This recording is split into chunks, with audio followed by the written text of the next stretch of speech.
Hi, today we are going to talk about MEDDIC as a sales process. Yes, as a sales process, not just as a sales methodology. And yes, I have kept saying that MEDDIC is not a sales process and it adapts to any sales process you have, and I maintain that position. But the thing is that in most of my trainings, at the end of the training, many sales reps, mostly junior, but after all, it's also helpful for more senior salespeople, is where do I start from? What's the chronology? What should I do first? And what should I do next? But before starting that, let's renew the good old habit that I had before COVID. Wherever I went, I shared a little bit about the area where I am. So today, I'm in Catalina Island. It's an island not far from the Southern California coast. It's an island which had inhabitants since 7,000 years ago.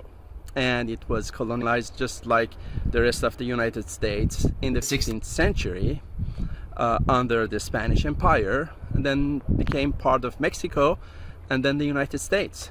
Since 1.5 centuries ago, it has become a touristic destination. It has been used by Hollywood in a lot of movies. So that's the view you see behind me here. That's Avalon here. Okay, so let's talk about that MEDDIC sales process. So where do we start? What's the process? You start with the pain. You start with identifying that pain, and you start with identifying the champion at the same time, in parallel. For the pain, not only you identify it, but also you quantify it. You start doing metrics, quantifying the pain. You also identify who are the people who are impacted by the pain, because those guys are going to be either your champion or your economic buyer based on their financial authority. Try not wasting your time with anyone who is not suffering from that pain. Those are typically your gatekeepers and people who may be in touch with you and calling you and interacting with you, but most of the time they can't be very helpful. At best, they are coaches, even if they have a title of project manager. And once you have identified the pain and quantified the pain and identified who is suffering, who in the organization is suffering from the pain, next you ask them, what are their options? What are the different solutions or remedies to that pain? And of course, you keep in mind your competition, even if you don't put it in their mouth, but you want to know what are their options. Maybe an internal development, maybe no decision. It's an option. An option is not to do anything. Maybe they think that the cost is more than the benefit. So what are the options? And once those options are there, what are the decision criteria? How are they going to decide among these options? That's your decision criteria. And in the meantime, you develop that person that you identified as a potential champion to a champion. You test that person to see if that person is going to be the champion. And in parallel, you are going to understand and ask about the decision process, how they usually purchase or contract with vendors like you. Once you have the decision criteria, a very important part of the process is to make an assessment if those criteria are set to announce you as the winner, if the playing field is tilted in your favor or not. Make an assessment. Exit criteria come in at any time during this whole MEDDIC process that we're talking about. The most important part of the decision criteria is to see if your differentiators, your key differentiators, are being highlighted, if you are going to win.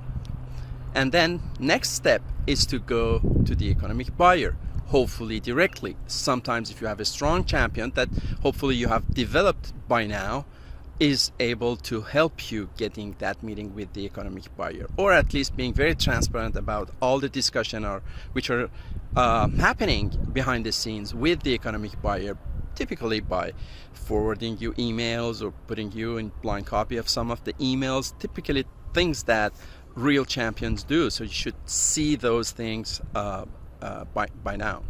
And then when meeting with the economic buyer, you want to check what proof they need in order to buy your solution or contract with you.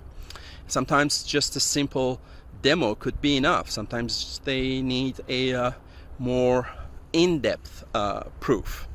And the proof needs to be quantified. You need metrics. Remember, we started with the metrics by quantifying the pain points. During the proof, you will need to have metrics in order to take it to the ROI. So with the economic buyer, do a conditional closing. If we achieve the success criteria that has been defined with the economic buyer, are we going to sign the contract? And that's pretty much it. Negotiation is almost inexistent when we go through this process.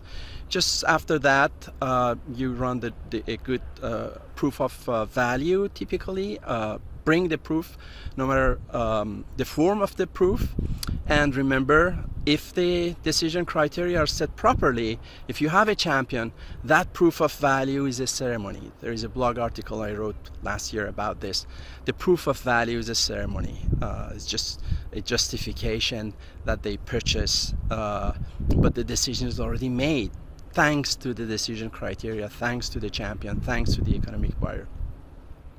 As I said, next step, proposal, negotiation, it goes easy. For those of you who have followed the course, they know how to take the metrics into ROI, and that famous phrase that you have heard me saying a lot: every single day passing, you are losing this amount of money.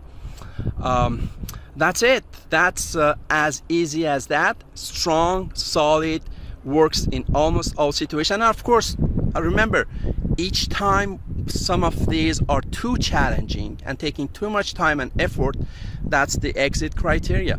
The goal is not to win all the deals. The goal is to spend your time on deals which will close. This was an overview, a fast overview, 5 minutes overview of MEDDIC as a process.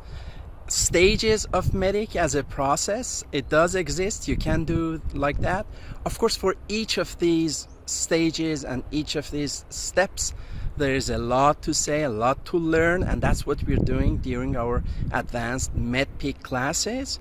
And the total time spent is 2.5 hours on self-paced e-learning plus 4 hours of live workshop.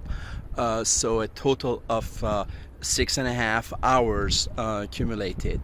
Obviously in 5 minutes you're not getting that, but I hope this helps to have a synthetic overview of that process. I hope you like it.